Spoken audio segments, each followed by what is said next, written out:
கண்மணி அன்போடு காதலன் நான் எழுதும் கடிதம். மனிதர் உணர்ந்து கொள்ள இது மனித காதல் அல்ல, அதையும் தாண்டி புனிதமானது. ஸோ இந்த டைலாக் நான் பேசும்போது தெரிஞ்சிருக்கும் எந்த படத்தை பற்றி பேசுவார் அப்படின்னு சொல்லிட்டு. மஞ்சுமேல் பாய்ஸ். ஸோ இந்த கதை வந்து ஒரு ட்ரூ இன்சிடென்ட்ஸ்னு சொல்கிறாங்க. 2006 நடந்த ஒரு ஈவெண்ட் இது. எர்ணாகுளத்தில் மஞ்சுமேல்னு சொல்லிட்டு ஒரு ஊர் இருக்குது. அங்கே வந்து ஒரு 11 ஃப்ரெண்ட்ஸ் இருக்காங்க, பேச்சுலர்ஸ். ஸோ அவங்க வந்து கோவாக்கு போகலாம் அப்படின்னு சொல்லிட்டு பிளான் போட்டே இருக்காங்க. பட் அது கேன்சல் ஆகிடுது.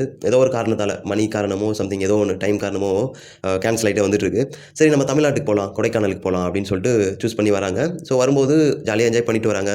ஸோ அதை பார்க்கும்போது ஒரு நாஸ்டாலஜிக்காக இருக்கும், 90s கிட்டுக்கு. ஸோ அந்த கேமரா எல்லாமே அந்த ஓல்டு கேமரா, ஓல்டு மாடல் அந்த மாதிரி இருக்கும். வராங்க. ஸோ என்ஜாய் பண்ணிட்டு வராங்க, சுற்றி பார்க்குறாங்க, பயங்கரமாக பார்க்குறாங்க. ஸோ இந்த படத்தில் வந்து கொடைக்கானலை வந்து பயங்கரமாக காட்டியிருப்பாங்க. ஸோ அந்த மாதிரி எந்த படத்துலையுமே காட்டியிருக்க மாட்டாங்கன்னு நினைக்கிறேன்.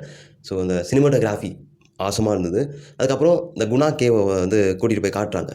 ஆக்சுவலி அந்த குணா குகை வந்து நம்ம எக்ஸ்ப்ளோர் பண்ணுற அந்த குணா குகை உண்மையான குணா குகை இல்லை அப்படின்னு சொல்லிட்டு எல்லாருக்குமே தெரியும்.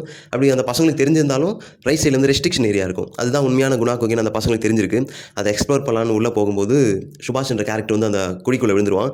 அதுக்கப்புறம் ஃப்ரெண்ட்ஸ் வந்து வெளியே போயிட்டு ஹெல்ப் கேட்பாங்க. அந்த கைடர்ஸ் கிட்ட, கடைக்காரர்கிட்ட ஹெல்ப் கேட்கும்போது அவங்க பெரிய ஃப்ளாஷ்பேக் சொல்கிறாங்க. அது இப்போ தான் வந்து குணா குகை 1991 கமல் சார் நடித்த படத்துக்கு அப்புறம் தான் அது குணா குகைன்னு பேர் வந்தது, ஃபேமஸ் ஆனது. அதுக்கு முன்னாடி வந்து அதுக்கு டெவில்ஸ் கிட்ஸ்னு ஒரு பேர் இருக்குது. ரெஸ்ட்ரிக்ஷன் ஏரியா தான். நீங்கள் எதுக்கு போனீங்க உள்ள? அதில் போனால் யாருமே வெளியே வந்தது கிடையாது, உயிரோட வெளியே வந்தது கிடையாது.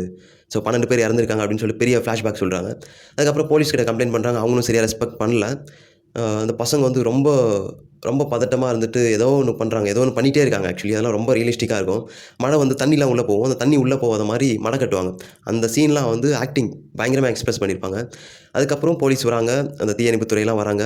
எல்லாருமே பயப்படுறாங்க உள்ளே இறங்குறதுக்கு. இல்லை, எதுவும் பண்ண முடியாது, எங்களால் எதுவும் பண்ண முடியாது, உள்ளே போனால் நாங்கள் இறந்துருவோம் அப்படின்னு சொல்லிட்டு அவங்க பயப்படுறாங்க. ஸோ ஃப்ரெண்டு ஜாகிர் அவர் வராரு. அவர் வந்துட்டு நான் இறங்குறேன் அப்படின்னு சொல்லிட்டு சொல்கிறாரு. சொன்னதுக்கப்புறம் போலீஸ் வந்து வேணாம், இவங்களாலேயே எக்ஸ்பீரியன்ஸான ஆளாலேயே முடியல, நீ எப்படி பண்ணுவ அப்படின்னு சொல்லிட்டு கேட்குறாங்க.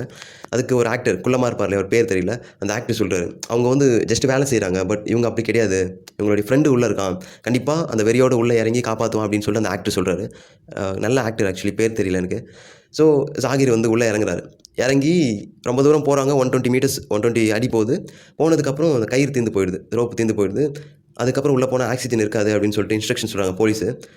மேலே தூக்குறாங்க. இல்லை, நான் வந்து அவனை கூட்டிகிட்டு வருவேன், இவ்வளோ தூரம் வந்துட்டேன் அப்படின்னு சொல்லிட்டு கீழே இருந்து கத்துறாரு. ஸோ கத்துனதுக்கப்புறம் இன்னொரு போலீஸ் ஒருத்தர் சொல்கிறாரு, ஆக்சுவலி உள்ளே வந்து மழை பெஞ்சிருக்கு, கண்டிப்பாக ஆக்சிஜன் இருக்கும், நீங்கள் வந்து தைரியமாக உள்ளே இறக்குங்க அப்படின்னு சொல்கிறாங்க. உள்ளே இறக்குனதுக்கப்புறம் இந்த சுபாஷ் என்ற கேரக்டரை வந்து தூக்கிட்டு மேலே வராங்க. மேலே வந்ததுக்கப்புறம் ஒரு பாட்டு, ஆக்சுவலி இந்த குணா படத்தில் ஒரு பாட்டு இருக்குது இல்லையா, மனிதர் உணர்ந்து கொள்ள இது மனித காதல் அல்ல அப்படின்னு சொல்லிட்டு அந்த பாட்டு போடும்போதெல்லாம் தேட்டர்ஸில் வந்து அவ்வளோ அப்ளாஸ். ஆக்சுவலி இந்த படத்தில் அந்த குணா படத்துடைய அந்த சீன்ஸ்லாம் வந்து அந்த பாட்டு, அந்த ஃபோட்டோஸ்லாம் ஆட் பண்ணது இன்னும் ப்ளஸ்ஸாக இருந்திருக்கு. இந்த படத்தில் 20 crores பட்ஜெட்டில் ஸ்டார்ட் பண்ணாங்க. பட் இப்போது 100 crores வந்து வசூலிச்சிருக்கு. ஸோ மிகப்பெரிய நல்ல ஒரு திரைப்படம் இது. கண்டிப்பாக தேட்டரில் மட்டும்தான் பார்க்கணும். தான் ஃபோன்லலாம் நீங்கள் ஓடிடியில் பார்த்தீங்கன்னா, ஓடிடியில் வர வரைக்கும் வெயிட் பண்ணிட்டு இருந்தீங்கன்னா கண்டிப்பாக உங்களுக்கு நல்லா இருக்காது. பட் தேட்டர் எக்ஸ்பீரியன்ஸ் தான் பெஸ்ட்டாக இருக்கும் அப்படின்னு நான் சொல்லுவேன். ஸோ ரொம்ப பெரிய வளர்ச்சியில் மலையாளம் சினிமா இப்போ வந்து தொடர்ந்து 3 படம் வெற்றி படமாக கொடுத்துட்ருக்காங்க. ஃபஸ்ட்டு வந்து ஆந்திராவில் டோலிவுட் சினிமாவில் எல்லாம் கலாச்சிட்டு இருந்தாங்க, ஃபன்னியாக படம் இருக்குது, ஃபன்னியாக இருக்குது அப்படின்னு சொல்லிட்டு. பட் இப்போ RRR அந்த மாதிரி படம்லாம் வரும்போது டோலிவுட்டும் வந்து இப்போ கொஞ்சம் ஒரு படி உயர்ந்திருக்கு. அதுக்கப்புறம் கன்னடம், பெங்களூர். ஸோ அங்கே வந்து இந்தியாவிலேயே சினிமாவில் பின்தங்கின ஒரு இண்டஸ்ட்ரினா அது கன்னட இண்டஸ்ட்ரி தான். பட் அவங்க வந்து சினிமாவுக்கு அவ்வளோ முக்கியத்துவம் கொடுக்க மாட்டாங்க. இப்போ காந்தாரா, KGF அந்த மாதிரி கமர்ஷியலும் வருது, ஆர்ட் ஃபில்மும் வருது, அதுவும் ஒரு படி உயர்ந்துருச்சு. மலையாளம் வந்து யாருமே பார்க்க மாட்டாங்க மேக்ஸிமம். மலையாளிஸ் மட்டும்தான் மலையாள படம் பார்ப்பாங்க. பட் இப்போது அதுவும் ஒரு படி உயர்ந்திருக்கு. ஆக்சுவலி கேரளாவில் இருக்கிறவங்களே வந்து இங்கே வாய்ப்பு கேட்பாங்க. என் ஃப்ரெண்ட்ஸ் எல்லாமே இங்கே எதனா ஆடிஷன் இருந்தால் சொல்லுங்கள் அப்படின்னு சொல்லுவாங்க. பட் இப்போது வந்து மலையாள இண்டஸ்ட்ரி வந்து பெருசாக வளர்ந்துட்டு போயிட்டுருக்கு. ஸோ தமிழ் இண்டஸ்ட்ரி கொஞ்சம் டவுனாக இருக்குது இப்போது. ஏதாவது நல்ல படமாக கொடுத்து இதை கொஞ்சம் உயர்த்தணும் அப்படின்னு சொல்லிட்டு நான் கேட்டுக்கிறேன். இந்த படத்துக்கு, மஞ்சுமேல் பாய்ஸ் படத்துக்கு என்னுடைய மார்க் வந்து 5க்கு 4. ஸோ நல்ல பயங்கரமான ஒரு படம். தேட்டர் எக்ஸ்பீரியன்ஸ் மிஸ் பண்ணிடாதீங்க. இன்னொன்று என்னென்னா, ஒரு நண்பனுக்காக எவ்வளோ எக்ஸ்ட்ரீம் வேணாலும் நாங்கள் போவோம். ஆக்சுவலி ஒரு காதலை விட, ஒரு பொண்ணை லவ் பண்ணுறதை விட, ஒரு ஃப்ரெண்டு மேலே வச்சுருக்க லவ் வந்து பெருசு அப்படின்னு சொல்லிட்டு அது சொன்ன விதம் இருக்குது இல்லையா, அது ரொம்ப பெரிய விஷயம். ஆக்சுவலி இந்த படத்தை வந்து உங்களை பெஸ்ட்டு ஃப்ரெண்டுக்கு வந்து ஷேர் பண்ணுங்கள். So thank you. இன்னும் நிறைய சொல்லலாம், அந்த படத்தை பற்றி நிறைய வச்சேன். பட் இது போதும்னு நினைக்கிறேன்.